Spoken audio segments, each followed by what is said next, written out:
In the 1950s, a weapon was invented that has become more powerful than America's deadliest weapons of mass destruction. It is the weapon of mass deception, and it is right in our own living rooms. The hypnotizing world of picture television brings us the news of the world through two central news agencies called Reuters and the Associated Press.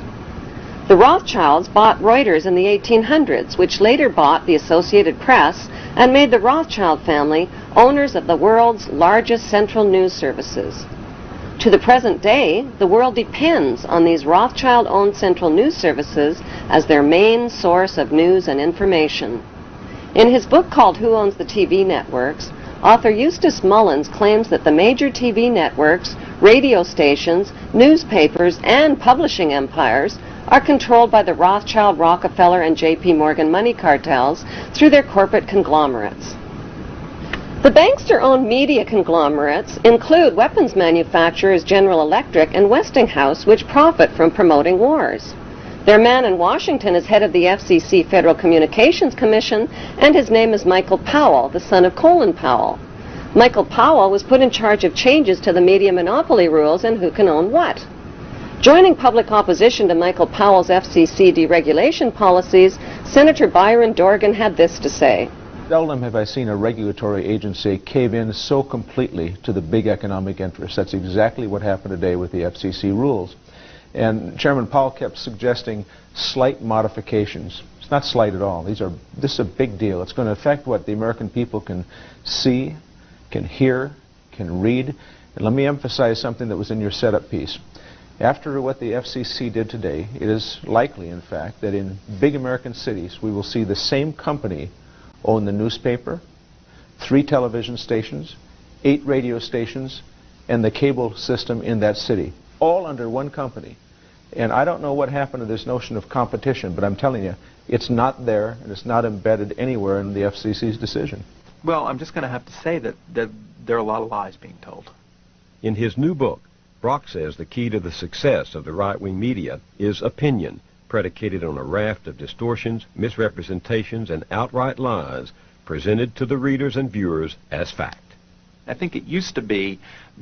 Control over the internet, publishing, recording, and top cable companies can be traced back to the same big 5 media empires: General Electric, Time Warner, Viacom, Disney, and News Corp. These media monopolies are owned directly or indirectly by the Rothschild, J.P. Morgan, Rockefeller, and Oppenheimer Brotherhood.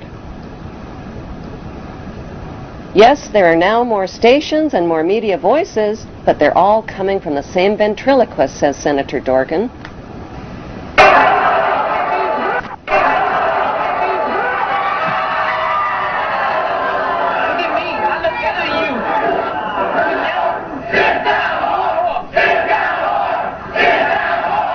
Every TV show needs corporate sponsors, and corporate sponsors sponsor pro-business, pro-government programming, and journalists who support the agenda of the big 5 media owners. While 2/3 of the world goes hungry, these banksters offer gazillion-dollar sponsorships to sports athletes to play with their balls. Why? Because they keep the masses distracted from the important issues, like the passage of the Patriot Act to limit your civil rights and freedoms. The Patriot Act allows the government to come into your home, take things from your home, search your home, and never tell you about it. Increasingly, however, Americans are speaking out.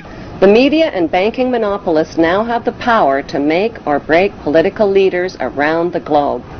Why haven't the networks made a TV movie of the week about how the Bush family made their family fortune? The movie could be called The Awful Truth, starring George W.'s great-grandfather, Samuel P. Bush, whose Buckeye Steel Castings Company supplies parts for Edward Harriman's railroads, who in turn provides rail shipments for John D. Rockefeller's Standard Oil, who in turn gets monopoly financing from the Rothschilds. The movie could be made into a TV series starring Samuel's son, Prescott Bush, as the managing director of a Nazi steel manufacturing plant in Poland called Silesian Consolidated Steel. In episode 1, Prescott Bush forwards American financing to his German partner Fritz Thyssen through the Union Banking Corporation in New York. Fritz Thyssen arranges a contract with Nazi Germany's IG Farben company for free Jewish slave labor in Bush's steel manufacturing plant at the Auschwitz concentration camp. Episode 2 shows Skull and Bonesmen Prescott Bush and Averell Harriman getting caught under Trading with the Enemy Act as the U.S. government moves in and seizes all of their shares in Union Banking Corporation.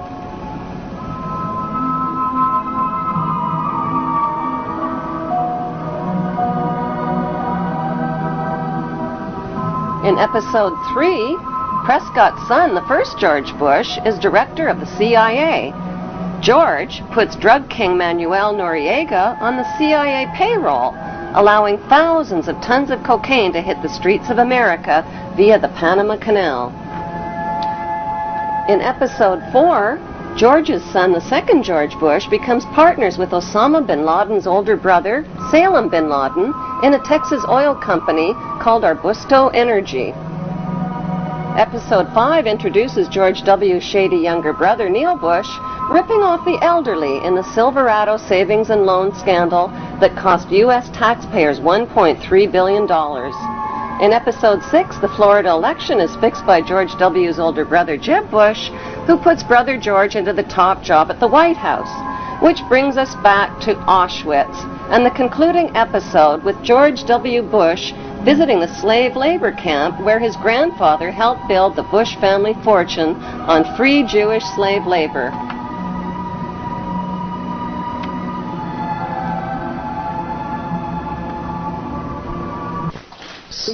These sites are a sobering reminder of the power of evil and the need for people to resist evil.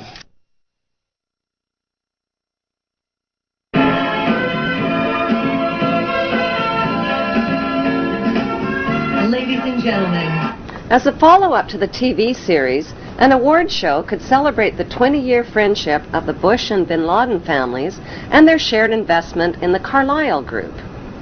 The Carlyle Group is one of America's largest weapons contractors. For the Bush and bin Laden families, war means profits, big profits. Although the media creates the illusion of freedom of the press, the dominant opinion and messages always serve the banksters' agenda. Messages like, support your troops or you're a traitor to America. But who are the troops? Many are teenagers whose childhood entertainment was shooting out the blood and guts of virtual people in places that are virtually real. Now they're blowing up real people in places that are really real, like schools, hospitals, and villages filled with families and children. burns, open wounds, amputations, spinal cord injuries, broken bones, eyes that have been sprayed with shrapnel. The list is long and predictable. The chilling reality is that up to 15% of the tax money deducted from your paycheck each month buys the bombs and pays the salaries of troops to commit these atrocities. Rivers of blood from innocent families and their children is on everybody's hands. The plan for world domination by the banksters cannot be accomplished without your cooperation.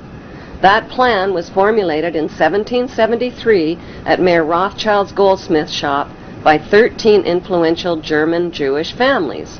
Among them were Rothschild, Oppenheimer, Warburg, and Schiff. Their formula for global control is the 3M formula: money control, media control, and military control. 2, 1, mark, and visual confirmation happening. Like changes to the rules that gave these families the media and money monopolies, new laws are being passed to transfer military control to them by privatizing the military. But if they're killing terrorists, who cares if they are government soldiers or corporate soldiers? A more important question to ask is, who exactly are the terrorists and where do terrorists get their training? The answer is right smack in America at Fort Benning, Georgia. Until January 2001, America's terrorist training school was called School of the Americas, but because of massive protests against its activities, the name was changed to WISC, Western Hemisphere Institute for Security Cooperation. Actress Susan Sarandon narrated a documentary film called School of the Assassins. The film exposes the school as a terrorist training camp whose graduates are well-known murderers, torturers, state terrorists, and dictators, including drug king Manuel Noriega. The role of terrorists in the bankster-owned media is to scare the living tax dollars out of citizens, and timing is everything. On the second anniversary of the 9/11 attack on the World Trade Center, George Bush asked for an $87 billion increase in military spending.